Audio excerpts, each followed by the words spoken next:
Bom, o vídeo de hoje é sobre como calcular então o valor esperado de algumas outras grandezas físicas na mecânica quântica. Inicialmente, nós tínhamos visto já como calcular o valor esperado de grandezas que são uma função da coordenada x. Mas o que fazer agora no caso, por exemplo, do momento, já que o princípio da incerteza nos impede né? Ele não deixa a gente escrever o momento como uma função da coordenada x. O que é que a gente pode fazer? Bom, para a gente intuir em como fazer isso, vamos analisar o caso de uma partícula livre, que é o caso mais simples que a gente poderia imaginar. Então a gente tem para uma partícula livre que o psi de x e t pode ser dado como uma exponencial complexa de kx menos ômega t. Além disso, a relação de de Broglie nos diz que eu posso escrever P é igual a H cortado K, certo? Então veja o seguinte, eu tenho a relação entre P e K, eu tenho K na minha função de onda, como é que eu faço para obter P? Eu poderia, por exemplo, derivar essa função de onda em relação a x, isso vai retirar o K daqui dessa exponencial, e talvez eu consiga intuir ou achar alguma relação entre P e algo que possa representá-lo na mecânica quântica. Então vamos fazer isso.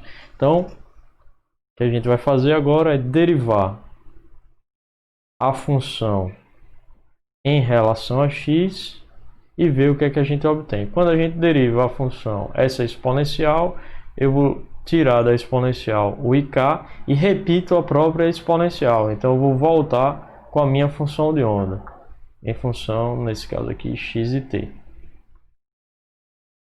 X e t, certo? Então agora eu posso utilizar a relação de de Broglie aqui. Isso vai fazer com que eu escreva agora da seguinte forma: I, quem é K é P sobre H cortado, e aí eu volto aqui mais uma vez com o psi de x e t.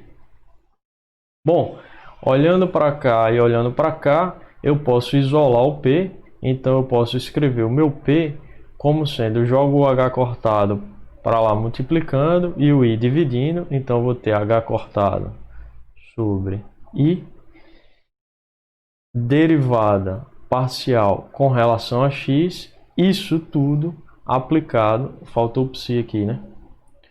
Faltou o psi, volta.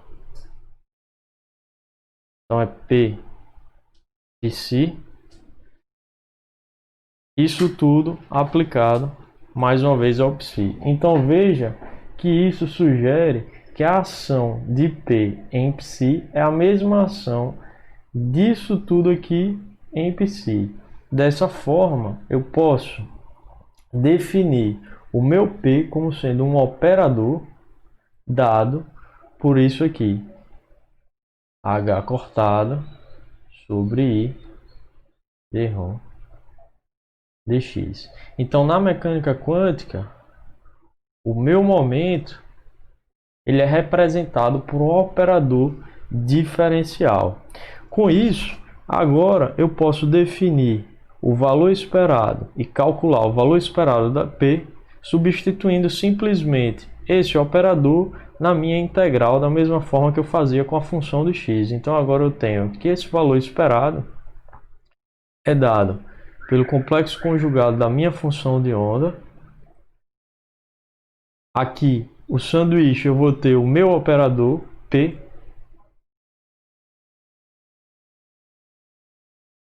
aplicado na própria função de onda dx. Então, é assim que a gente calcula o valor esperado do momento na mecânica quântica. Analogamente, a gente pode fazer isso para a energia.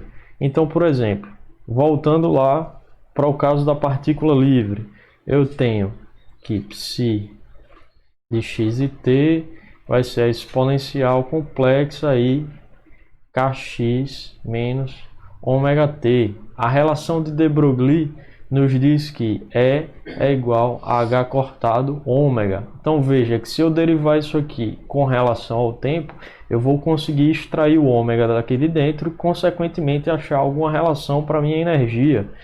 Então vamos lá, derivando a função de onda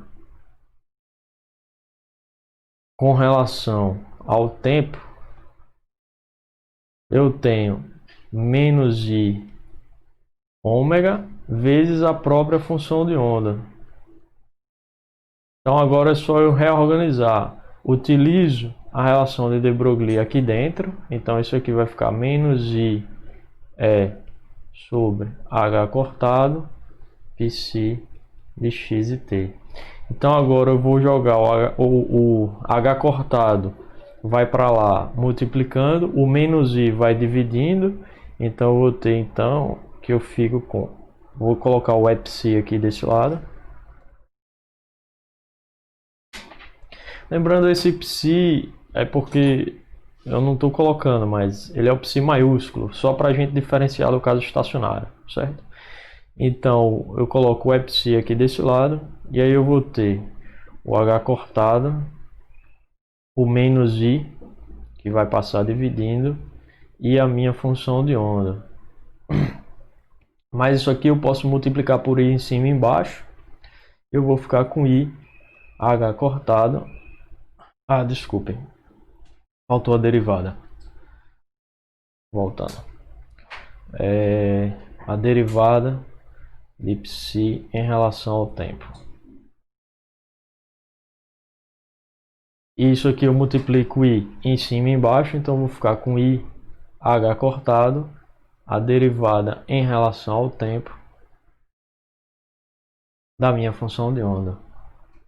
Ou seja, mais uma vez, eu posso...